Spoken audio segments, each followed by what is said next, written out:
Hoje nós daremos continuidade. Nós estamos numa jornada aprendendo um pouquinho mais sobre a oração. Passa para mim aí, Rom, por favor. Pode passar tudo, esse slide. Isso. Esses foram os assuntos que nós já vimos. Nós vimos a necessidade da oração, por que nós precisamos aprender sobre isso. Nós vimos que é um assunto difícil, nós vimos que é uma prática difícil, nós vimos que tem questões que nós não sabemos responder muitas vezes, e que a oração ela é a chave para tudo que nós precisamos ser e ter na nossa vida cristã. Depois nós vimos a grandiosidade da oração, por que esse assunto e essa prática espiritual é tão importante. Depois nós vimos o que é oração. Todas as religiões do mundo existe a prática da oração. Mas será que é oração mesmo? Então nós estudamos a definição do que é oração. Na última aula, o Anderson falou sobre a oração como conversa e como um encontro com o próprio Deus. Então esses foram os assuntos que nós já tratamos até agora. E hoje nós vamos caminhar para uma parte mais prática da escola bíblica, tá bom? Nós vamos hoje falar, pode passar para mim, Rom, as regras para a oração. Hoje nós vamos começar a caminhar para questões um pouco mais práticas, tá? Nós estamos baseando a nossa classe num livro do Timothy Keller. Nós já falamos isso lá no início, que nos deixou há 2 semanas atrás. E agora, nessa parte do livro, ele vai começar a analisar a teologia da oração de 3 grandes teólogos, justamente para entrar na parte prática. De Agostinho, pastor, bispo da cidade de Hipona, lá no norte da África, de Lutero e de Calvino, tá bom? Lutero e Calvino, que são os nossos maiores, os teólogos que mais influenciaram a nossa confissão de fé evangélica protestante. Então, nós vamos falar um pouquinho sobre essas regras para a oração, se existem regras, e no final, como que nós já podemos colocar em prática tudo que nós vimos até aqui, tá bom? Regras e depois como começar a colocar isso em prática. Passa para mim, Rom. Existem regras para a oração? Existem certos tipos de coisas que nós precisamos fazer para que a nossa oração seja válida? Quero ouvir. Sinceridade. Existem? Ou não? Orar no nome de Jesus? Só falar no nome de Jesus no final? Tô brincando, tá, Guto? Tô brincando. Preciso fechar os olhos? Não é desse tipo de regra, tá? Mas a gente tem um monte de regrinha que a gente vai colocando. Lembra que a gente falou que existe muito legalismo dentro desse assunto de oração? Então você tem que fechar os olhos, juntar a mão. A Catarina, quando a gente está orando, quando ela não quer orar, ela é uma pecadora, e não quer orar. E aí a gente fala, filha, junta as mãozinhas. E aí quando ela não quer, ela fica assim, papai não é assim, ó. Papai não é assim. Papai não é assim. Ela fica mudando, até a gente brigar com ela para ela juntar as mãozinhas. A gente inventa um monte de regra para orar. Tem que orar de joelho, tem que orar em determinado lugar, às vezes no nosso próprio coração. Se eu não fizer isso na oração, então eu não orei. Se eu não fizer isso na oração, então Deus não me ouviu. Então existem algumas regras? Existem, e nós vamos ver quais são elas. Tá bom? A primeira regra, passa aí para mim, Rom, por favor. É um temor jubiloso. Olha o paradoxo já. Um temor alegre. Um temor assim, que jubila, que se alegra diante de Deus. E qual é o ponto de dizer isso? Quando nós oramos, nós precisamos ter o devido senso da seriedade do que está acontecendo. Pensa comigo. Quando nós vamos nos encontrar com algum tipo de autoridade, você tem um senso da importância daquele momento, não tem? Você tem um senso, você fica com medo. Se você vai num jantar onde você vai encontrar alguma autoridade política, municipal, ou alguém muito importante, você se prepara, você tem um senso daquilo. Na oração, nós estamos dizendo que nós estamos encontrando com o Rei do Universo. E nós precisamos ter esse senso. Nós precisamos saber diante de quem nós estamos chegando, que é o Deus Todo-Poderoso. O Deus que reina. Por isso a oração é algo tão escandaloso. É algo que se for parar para pensar, não faz muito sentido. Nós não temos acesso a quase ninguém. Muito importante. Mas, por meio de uma simples oração, nós dizemos que temos acesso ao Deus do universo.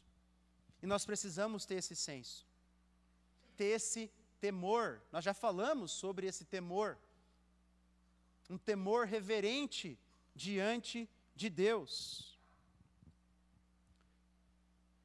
E por que isso é importante? Porque isso nos livra de dois erros. O primeiro erro é de achar que Deus é como se fosse um brother. Deus é o nosso brother, né? Deus é meu chegado. E aí eu falo com Deus do jeito que eu quero, da maneira que eu quero. Isso é um erro. Deus não é o Papai Noel. Deus não é o gênio da lâmpada, que eu posso chegar e falar do jeito que eu quero. Mas também, Deus não é o faraó. Deus não é, como o pastor Luiz falou, como se fosse aquele Deus bravo que fica lá de cima, só esperando a gente errar para jogar um raio. Mas é assim que muitas vezes nós nos sentimos diante de Deus, não é? Ou que Deus é bravo, ou que Deus não está nem aí. E quando nós preparamos o nosso coração, então, para adentrarmos a presença de Deus, e meditamos em quem Ele é, nós precisamos ter esse tipo de temor alegre, temor jubiloso, temor reverente. Passa para mim, Ron. Olha só, o pastor Keller diz: o medo da punição é um medo característico de ser voltado para si. Acontece com pessoas fechadas demais em si mesmas. Naqueles que creem no Evangelho, que acreditam serem recebedores de graça imerecida, mas inabalável, cresce um temor paradoxal.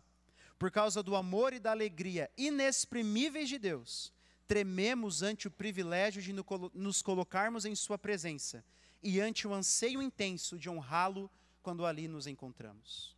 Muitas vezes nossas orações são pobres porque nós não gastamos tempo suficiente pensando diante de quem nós estamos chegando. Nós simplesmente chegamos ali, dobramos nossos joelhos e começamos a falar, mas não gastamos tempo suficiente, lembrando-nos a nós mesmos que nós estamos entrando diante do Deus do universo. E se nós fizermos isso, eu garanto para você que a sua oração vai ser diferente. Que a sua maneira de se portar na oração vai ser diferente. A sua experiência vai ser diferente. Então nós precisamos desse tipo de temor reverente diante de Deus, para que o nosso coração seja elevado à presença dEle, para que reconheçamos diante de quem nós estamos. Então essa é a primeira regra. Primeira regra. Segunda, insuficiência espiritual. Alguém falou aí, sinceridade, né? Está muito ligado a isso aqui. Por quê? Geralmente, nós, consciente ou inconscientemente, não, geralmente não, muitas vezes, nós usamos a oração, queremos usar a oração para impressionar a Deus. Isso é muito comum no meio evangélico. Usar a oração. Então, quando eu oro, eu utilizo palavras assim, maravilhosas, que nem eu entendo. Eu mudo a voz. Já passou por essa experiência, né? Talvez até você já tenha feito isso. No nosso quarto, no seu quarto. Mudo a voz, uso palavras. Às vezes queremos impressionar Deus com o tempo que oramos. Deus, orei meia hora hoje, hein? Tô bem, hein? Orei até o fim. Bota uma música lá do Diante do Trono de 15 minutos e fala, Deus, orei até o final da música, hein? Tá vendo? E muitas vezes nós oramos sem nos arrependermos, sem reconhecer quem somos. Nós estamos falhando com essa segunda regra da oração. Além de reconhecer diante de quem nós estamos nos achegando, nós precisamos reconhecer quem somos. E as duas coisas andam juntas. Se eu começo a meditar no Deus a quem eu estou clamando, consequentemente eu vou olhar para a minha insuficiência espiritual. É assim com os encontros com Deus nas Escrituras. Você vai lembrar de Isaías, o mais famoso de todos. Quando ele tem uma visão de quem Deus é e da santidade de Deus, não existe outra coisa que ele sinta a não ser a sua insuficiência espiritual. Ai de mim! Então, quando eu oro e não sinto a minha insuficiência espiritual, tem alguma coisa errada. Porque eu não lembrei diante de quem eu estou chegando. Então, a oração, ela precisa de humildade espiritual. Eu preciso me achegar diante de Deus e reconhecer que eu não tenho nada para apresentar diante dele. E reconhecer que eu preciso desesperadamente da sua graça. Veja como isso geralmente é um ponto negligenciado. As nossas orações muitas vezes se resumem a pedidos. Chegamos diante de Deus e pedimos. E ponto. Mas não somos francos. Não nos arrependemos. Não abrimos o nosso coração diante de Deus. Não rasgamos a nossa alma como o salmista. Nós precisamos disso. Reconhecer que nada temos. Esse ponto, essa regra, nos lembra então que confissão e arrependimento são essenciais para uma oração. São essenciais para uma oração. Estamos falando, é bom lembrar, daquela oração que nós nos achegamos diante de Deus para clamar, para orar. Não estou dizendo que aquelas orações rápidas no nosso dia a dia precisa ter sempre confissão. Não é esse o ponto. Estamos falando daquela oração que nós vamos nos encontrar com Deus.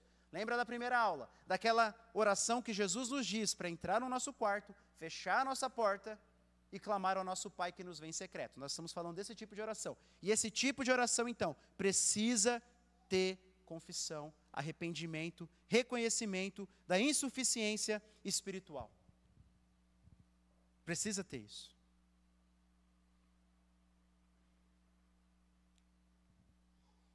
E aqui está, esse ponto é interessante, porque ele nos mostra uma das grandes maravilhas da oração. Porque às vezes você vai dizer assim, olha, mas eu não tenho essa humildade espiritual. Mas ao ser sincero a respeito disso em oração, Deus vai nos dando mais humildade espiritual. Essa é a grandiosidade da oração, uma das grandiosidades, nós vimos isso. A oração é um canal de Deus para nos transformar. Então, se eu chego diante de Deus e digo assim, Senhor, eu confesso que eu não tenho humildade espiritual suficiente, ali Deus já começa a trabalhar.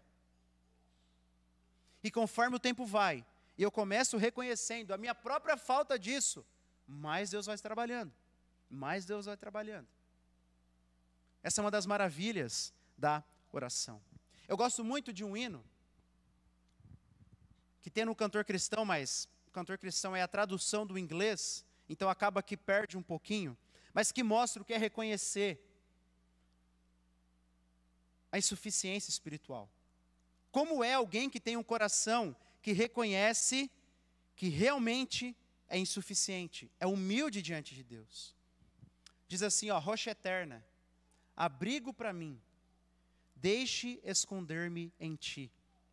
Nenhuma obra de minhas mãos pode cumprir as exigências da tua lei. Poderia o meu zelo não ter descanso, poderiam as minhas lágrimas jorrarem para sempre. Tudo isso não poderia expiar o pecado. Só o Senhor deve salvar, e o Senhor somente. Nada em minhas mãos eu trago, simplesmente a tua cruz me agarro. Nu venho a ti por vestes, desamparado eu te busco por graça. Sujo eu corro para a fonte, lava-me, Salvador, ou eu morrerei. Isso é insuficiência espiritual. É dizer, Senhor, eu não tenho nada para apresentar diante de ti. E geralmente nós chegamos ao contrário, né? Senhor, mas eu fui fiel tantos anos. Senhor, mas eu orei tanto. Senhor, mas há tantos anos te sirvo. É justamente um coração oposto disso que nós precisamos para nos achegarmos diante de Deus. Segundo, agora a terceira,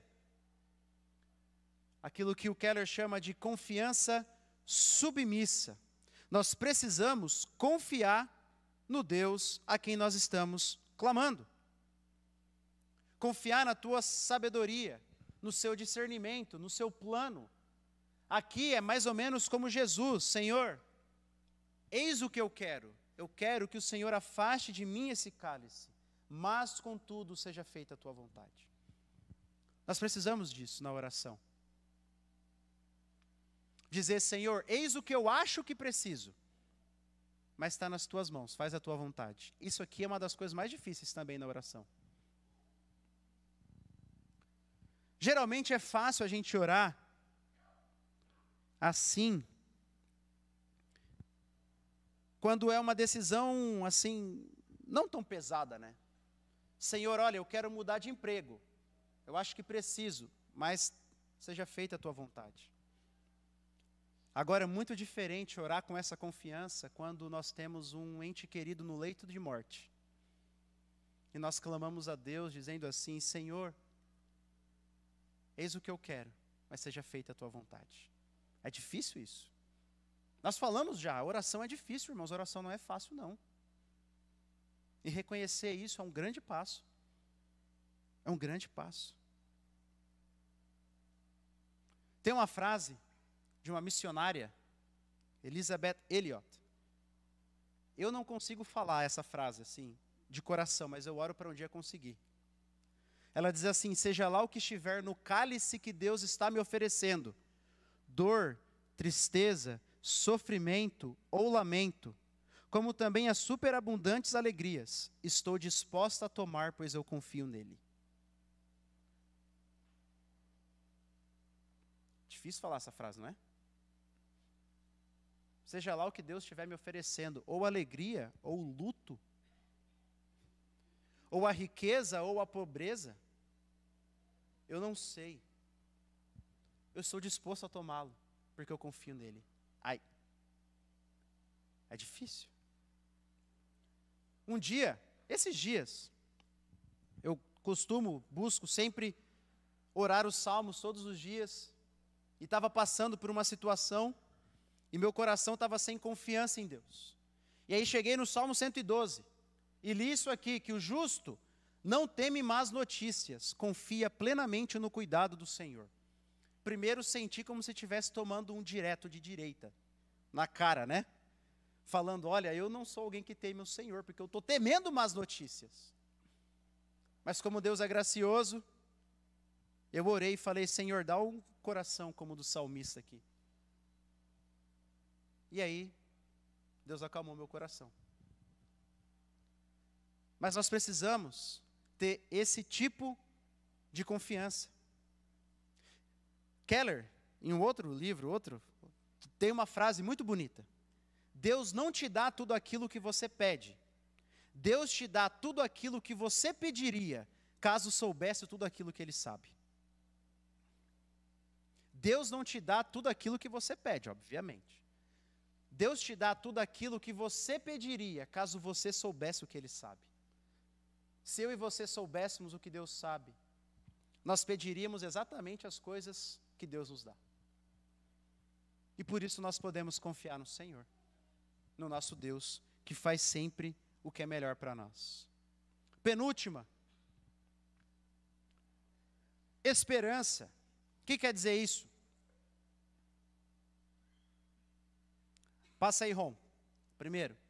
Apesar de abatidos e derrotados pela verdadeira humildade, devemos ainda assim nos sentir encorajados a orar, por uma firme esperança de que nossa oração será respondida. Nós geralmente ouvimos que existem 3 respostas para a oração, né? Já viu essa, né? Sim, não e espere. Mas existe o sentido em que a oração sempre é respondida com um sim. Não sim para o que queremos, mas sim que Deus está nos abençoando e respondendo às nossas orações, ainda que não do jeito que a gente quer. Ainda que não do jeito que esperamos. Olha o texto de Hebreus, passa aí, Rom. Sem fé é impossível agradar a Deus. Quem deseja se aproximar de Deus deve crer que Ele existe e que recompensa aqueles que o buscam. Ou, como a tradução mais conhecida diz, que é galardoador, que é o Deus que distribui galardão para aqueles que o buscam. O texto de Hebreus está falando de oração aqui. Então, se você quer se aproximar de Deus, primeiro, você precisa crer que Ele existe. E segundo, que Ele vai te recompensar por você está-lo buscando. Que Ele vai te abençoar. Então, muitas vezes, a resposta de Deus para o que pedimos é não, mas por um lado é sim, a fé aumenta. A confiança aumenta. O coração é consolado. A mente é tranquilizada. O encorajamento vem. Então nós precisamos desse tipo de esperança quando nós estamos diante da oração. Saber que Deus vai responder. Não porque nós somos, lembra do segundo ponto, insuficiência espiritual, mas a aula passada, mas por causa daquilo que Jesus fez. Se eu estou em Cristo, se eu estou unido com meu Salvador, eu tenho plena convicção de que Deus sempre ouvirá as minhas orações. Sempre ouvirá as minhas orações. Ah, mas e se eu estiver em pecado? Eu sempre estou com algum pecado. Porque às vezes a gente ouve, né? Não, está em pecado, Deus não vai ouvir. Eu sempre estou com algum pecado, irmãos. Eu só às vezes não sei que eu estou, mas eu estou. Se Deus for ficar escolhendo quem ouvir por pecado ou não, Deus não escuta ninguém. É por isso que Jesus teve que vir pagar pelos nossos pecados. Então eu preciso ter essa convicção. Ainda que muitas vezes eu nem saiba o que pedir ou eu peço errado. Eu posso descansar em Deus. Deus vai me dar o que é melhor para mim, por causa de Jesus. Por causa de Jesus. Olha a próxima, que é a última. A regra principal. Passa aí para mim, Rom, por favor. Opa, pulei uma parte aqui. Uma pergunta, eu falei, eu preciso falar disso. Porque eu problematizei lá no início. Se a vontade de Deus é sempre certa, então, Léo, você disse que Deus vai me dar o que é melhor. Então, se Deus vai me dar aquilo que Ele já planejou, por que eu tenho que orar? Já se fez essa pergunta? Eu me faço de vez em quando, e eu tenho que voltar e relembrar isso. Se a vontade de Deus é sempre certa, por que orar? Jesus falou assim, olha, o Pai de vocês já sabe o que vocês precisam antes mesmo de vocês pedirem. Então, por que nós devemos clamar? Bom, existem algumas respostas para isso. Primeiro, porque Deus manda. Aí já acabou, né? Aí já poderia matar. Eu sei que a nossa curiosidade fica, não, mas eu preciso de mais. Mas só essa resposta já deveria ser suficiente. Deus manda. Manda quem pode, obedece quem tem juízo. E a gente fica perguntando por quê. Eu fico vendo é com a Catarina ainda, né? O Henrique não pergunta, mas às vezes dá uma raiva, né? Filha, vai lá fechar a porta. Por quê? Porque eu estou mandando. Não precisa saber por que vai fechar a porta. Filha, bota o chinelo, o chão está frio. Por quê? Não precisa saber o porquê, bota o chinelo. Deus, Pai, ora, meu filho. Por quê? Se o senhor já sabe. Não precisa saber, ora. Né? Mais ou menos assim. Mas tem outras respostas, e a Bíblia nos diz, né? Graças a Deus por isso. Olha o texto de Tiago. Tiago falando sobre o mundanismo dentro da igreja. Ele diz assim: vocês cobiçam e nada têm. Nada têm porque não pedem. Pedem e não recebem porque pedem mal, para esbanjarem em seus prazeres. Então, olha só o que o texto de Tiago diz. Muitas coisas, ele está dizendo, vocês não têm porque vocês não pedem. Então, Tiago está dizendo que muitas bênçãos espirituais, que muitas coisas que Deus quer nos dar, Ele não nos dá porque nós não estamos orando. Então, a nossa oração é eficaz. Ah, mas mudou o plano de Deus? Não. O plano de Deus já considerou a nossa oração. Deus já não é onisciente? Deus já não planejou todas as coisas? Então, o plano de Deus já considerou a nossa oração. Não tem contradição nenhuma aqui. Muitas das coisas, meu irmão, às vezes você não está vencendo um pecado porque você não está orando para Deus, pedindo para vencer. Muitas vezes você está com pouca fé, e aí é um círculo vicioso. A gente está com pouca fé, a gente não ora. E aí, porque a gente não ora para Deus aumentar a nossa fé não aumenta. E a gente vai só ladeira abaixo. É isso que o texto do Tiago está falando. Aqui. E além disso, olha só porque é importante saber sobre oração. Ele diz, vocês ainda pedem muitas vezes, mas não recebem, porque pedem mal. Então, muitas coisas, vocês ainda pedem, mas vocês pedem por motivos egoístas, para esbanjarem seus prazeres. Vocês pedem do jeito errado, e ainda assim Deus não dá.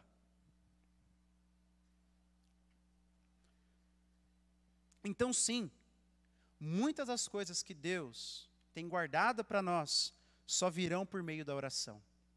Por dois motivos. Primeiro, para que a gente saiba e reconheça que aquilo veio de Deus e não da nossa própria sabedoria. E segundo,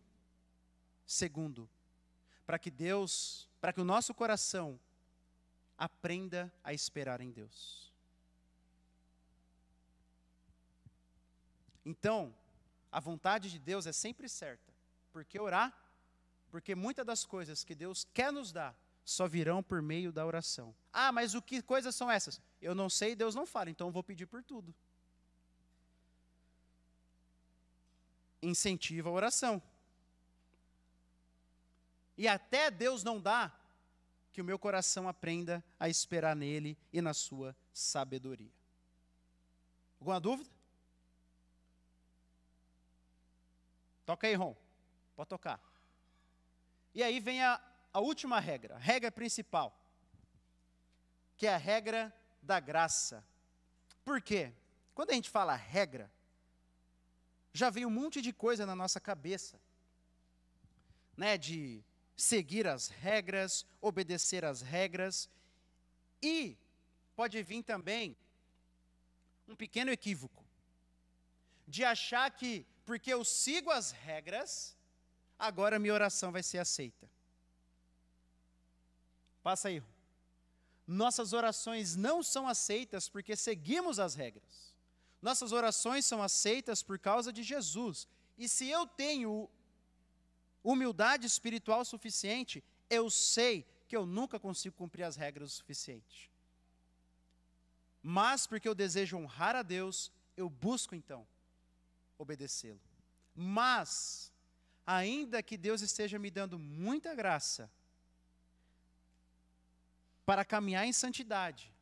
Estou conseguindo obedecê-lo em muitas áreas. Estou conseguindo honrá-lo cada vez mais. Estou conseguindo tirar um tempo de oração, um tempo de leitura da Bíblia.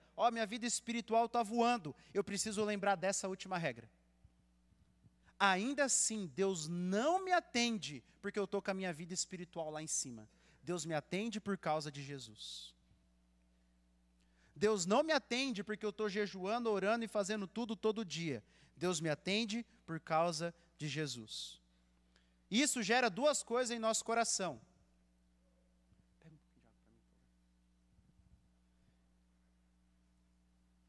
Pedi uma água aqui, irmãos, que minha garganta estava ruim essa semana, já está falhando aqui. Humildade e encorajamento. Humildade para quando o orgulho começar a bater aqui, ó. Você tá bom, hein? Meia hora ontem, 1 hora de oração hoje, ó. Tá no espírito. Tá voando. Ainda assim, Deus não me atende por causa do meu tempo de oração, por causa do meu jeito de oração, mas também encorajamento. Porque às vezes a gente nem está orando, né? E a gente fala, Deus não vai nem me ouvir mesmo, por que eu vou falar com Deus? Minha vida é uma bagunça, cheia de pecado.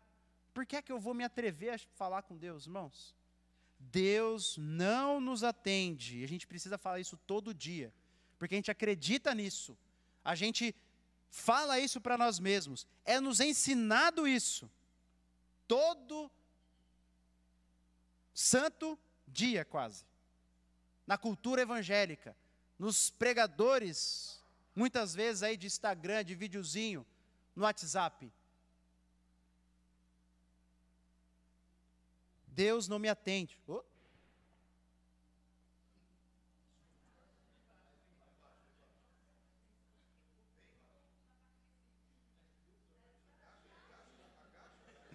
Meu Deus.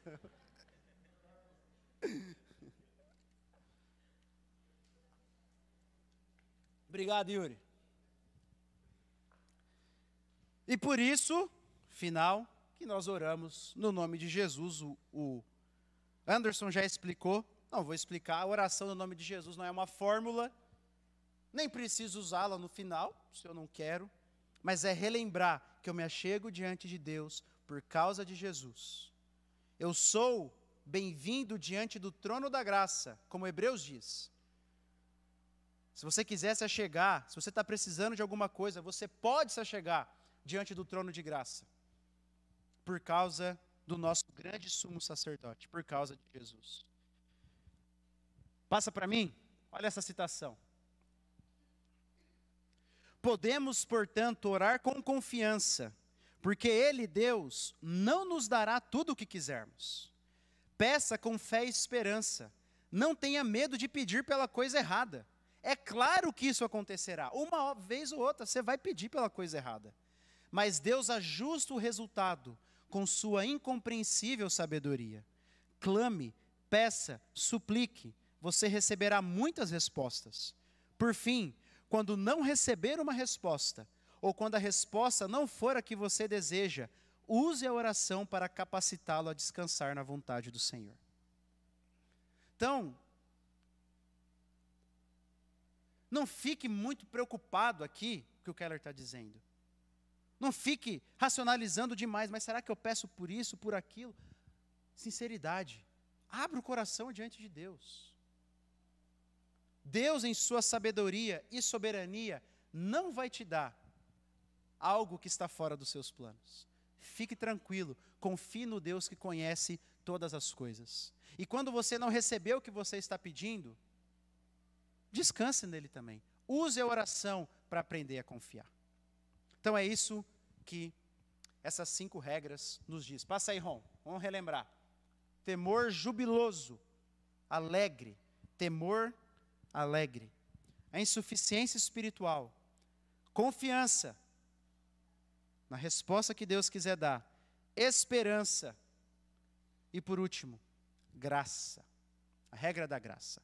Deixa eu citar uma história para vocês. E às vezes você está falando assim, nossa, nada a ver, né, essas regras aí, será que elas são importantes mesmo? Será que elas fazem tanto sentido assim? Vamos pensar aqui. Passa aí. Opa, travou aí. Eu vou ler. Vamos ver se vai aparecer. Vou esperar um pouquinho. Mas é um pregador americano. Ele recebeu certa vez, ele ia pregar, no século passado, pregava para as multidões. Ele recebeu uma carta de um irmão de uma das igrejas que ele iria pregar, pedindo para que ele tocasse em um determinado assunto. Durante a sua oração. Orações não respondidas. Ele falou, olha, eu queria que o Senhor falasse durante a sua preleção sobre orações não respondidas. E aí ele diz assim, ó, vou ler para vocês, se aparecer, tá bom? Se não, vocês prestem atenção. Caro doutor, e o nome do pregador, enfrento grande perplexidade. Tenho orado há longo tempo, há muito tempo, há muitos anos, por algo que estou certo ser da vontade de Deus. Mas eu não sou atendido. Há 30 anos sou membro da igreja e tenho tentado me manter fito em todo o tempo, firme. Sou superintendente da escola dominical há 25 anos e presbítero na igreja há 20. No entanto, Deus não responde minha oração e eu não consigo entender isso. O Senhor pode explicar para mim? Está aí, ó.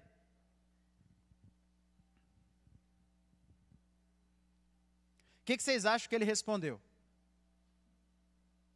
Vai lá, quem riu aí já dá a resposta aí. Oração do fariseu. Bia? Insubmissão. O que mais que dá para ver aí? Orgulho, barganha. Mas muitas vezes não é assim que a gente ora? Muitas vezes não é assim que a gente ora? Claro, às vezes não dessa maneira, né? De uma maneirinha assim, um pouquinho mais escondida. Olha só o que o pregador respondeu durante a pregação. Aquele tempo, né? As coisas eram, assim, não tinha muitas frescuras. O cara mandou a carta para o pregador responder de púlpito, o pregador respondeu de púlpito, né? Aí ele diz assim, ó, este homem pensa que pelo fato de ser um membro constante da igreja há 30 anos, Deus tem a obrigação de responder a sua oração. Na verdade, ele está orando em seu próprio nome. Devemos abandonar todo o pensamento de que temos quaisquer reivindicações perante Deus. E nós devemos comparecer diante de Deus em nossas orações, não com base em qualquer virtude nossa, mas com base nas reivindicações de Jesus Cristo. Então, irmãos, essas regras são importantes para que a gente aprenda a orar do jeito certo. Muitas vezes, o nosso coração está usando de artimanhas, como a daquele moço ali de trás, aquele homem. E nos achegamos diante de Deus achando que está tudo bem. Achando que nós somos os bichos, o bichão, né? Sou o bichão mesmo. Eu sou bom. Sou isso, sou aquilo outro. Tenho feito isso, tenho feito aquilo. E estamos orando no nosso próprio nome. Mas, não se engane você, de achar que eu só posso orar em meu próprio nome se eu estiver orgulhoso. Não. Se pelo outro lado o desânimo me tira da oração, eu ainda estou achando que me achego diante de Deus com base nos meus méritos. É a mesma coisa, só que manifesta de duas maneiras diferentes. Um ora a Deus, cheio de orgulho, o outro nem ora, porque está com vergonha, por causa dos pecados, por causa dos erros. Porque ele esqueceu que ele não se achega diante de Deus com base nos méritos dele, mas com base em Jesus. Por isso essas regras são importantes. Então, não deixe o desânimo te impedir de orar. Ai, mas eu não estou orando mesmo. Você vai se chegar a Deus com base em Jesus.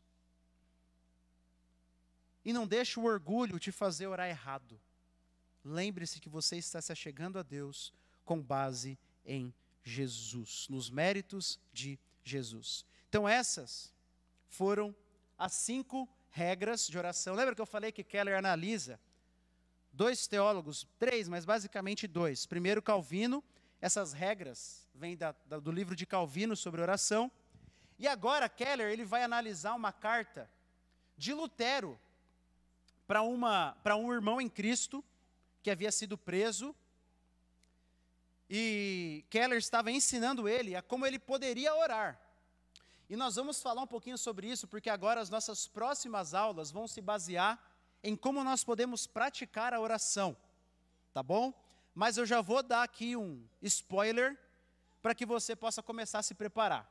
Então passa aí para mim, Ron. Então, esse cara, eles moravam lá na Alemanha, né? Você sabe, Lutero lá. E ele era um amigo de Lutero, e um dia ele tomou aquela água que alemão gosta bastante, sabe? Bebeu uma cervejinha a mais e daí brigou com o cunhado e matou o cunhado. 1500, né, irmãos? Naquele tempo lá, né? Não é hoje, né? Hoje é assim, naquele tempo era um negócio meio comum, né? Infelizmente. Tô rindo de nervoso, né? E aí, ele diz que ele era um cara que tentava, assim, ser crente, né?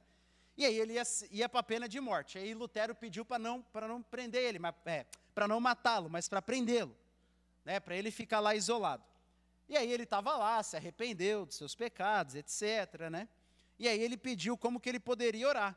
E aí Lutero escreveu uma carta para ele aprender a orar.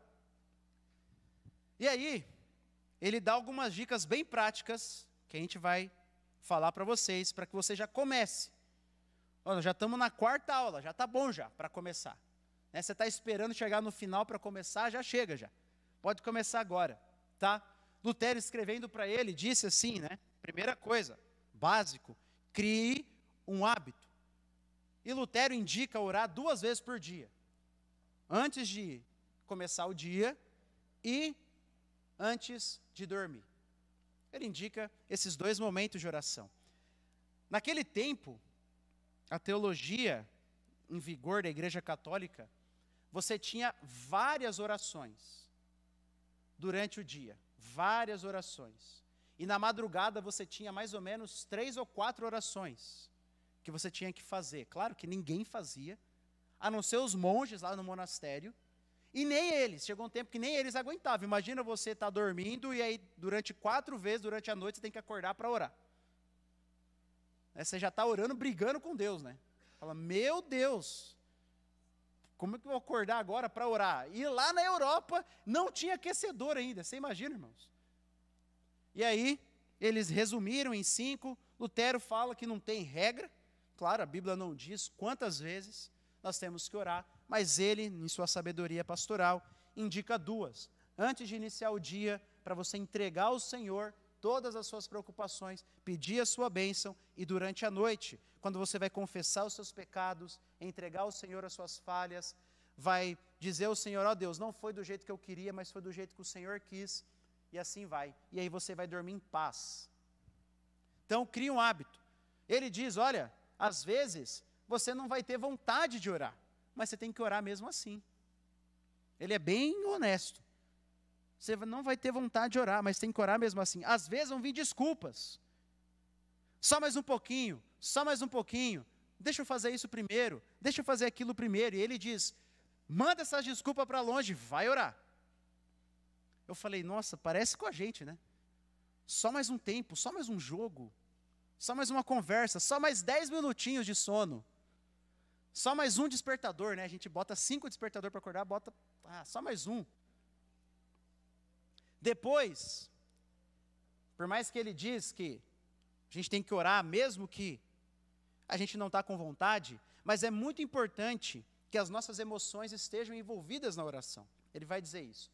E aí ele indica a prática da meditação. Nós vamos ter aulas específicas, uma aula específica sobre meditação para a gente entender. Mas basicamente o que ele diz, pega um texto das Escrituras e personaliza ele para você. Pega um texto da Bíblia e aplica ele para você. Não é ir lá ler um comentário ou estudar o texto. Não é esse o ponto. Pega um texto e personaliza ele para você. Aí ele dá o exemplo dos mandamentos. Primeiro mandamento. Qual é o primeiro mandamento? Não terás outros deuses diante de mim. Como que você personaliza isso? Primeiro você começa confessando: Senhor, estou cheio de ídolo no coração. Estou cheio de ídolo. Estou cheio de deuses na minha vida. Às vezes é o meu próprio eu faço o que eu quero, não busco a sua vontade, não me submeto ao Senhor, não busco a tua sabedoria. E aí começo a orar. E aí eu peço agora por graça: Deus, me ajude, que o Senhor seja o meu único Deus. Que o Senhor seja o meu único Senhor. E aí, vai indo. Então, com isso, você está usando a Bíblia na sua prática de oração. O Anderson falou disso na semana passada. Eu estou usando as Escrituras. Deus está falando comigo e eu personalizo aquele texto. Eu confronto a minha vida com aquele texto. Lembra que eu falei dos Salmos? Eu li que o justo não teme más notícias. E eu percebi que eu estava temendo más notícias. Pedi perdão e pedi a graça de Deus. Eu personalizo o texto da Escritura para a minha vida. Outro exemplo que Lutero dá é usar a oração do Pai Nosso. Nós vamos ter uma aula só sobre a oração do Pai Nosso. Mas não é usar a oração do Pai Nosso decorada. Não tem nenhum problema com isso. Mas para que o meu coração seja envolto na oração, eu posso parafrasear e personalizar a oração do Pai Nosso. Então, quando eu vou pedir, por exemplo, seja feita a tua vontade, chego nessa parte da oração do Pai Nosso, eu apresento ao Senhor todas as minhas vontades. Tudo que eu preciso decidir. Todos os planos da minha vida. Então não é só falar: seja feita a tua vontade assim na terra como no céu. Não, Senhor, tem isso aqui, tem isso aqui, tem isso aqui, tem isso aqui, que seja feita a tua vontade.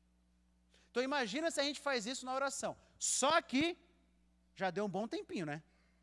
Aquela desculpa que a gente tem de que a gente não consegue orar mais do que 3 minutos, já caiu por terra. Se eu fiz isso aqui na oração, orei o Pai Nosso e antes eu meditei num texto para me ajudar a orar, já foi um tempinho já. E ainda por último, eu posso utilizar os Salmos. Salmos, o livro de Salmos é um livro de oração, para nos ensinar a orar. Nós vamos ter aula sobre isso também. Como que eu posso utilizar os Salmos na minha vida? Já que é um livro de oração que Deus deixou para nos ensinar a orar. E como que eu posso personalizar os Salmos para incrementar a minha vida de oração? Então, essas são dicas práticas para você já começar. Tá bom? Para você já começar a aplicar essas regras na sua vida. Comece quanto antes, meu irmão. Faça um compromisso. Faça esse tipo de oração. Você vai ver como as suas orações vão se enriquecer. Como as suas orações serão mais belas. Como você vai desfrutar mais da presença de Deus. Porque nós estamos orando de acordo com Deus. De acordo com a palavra de Deus.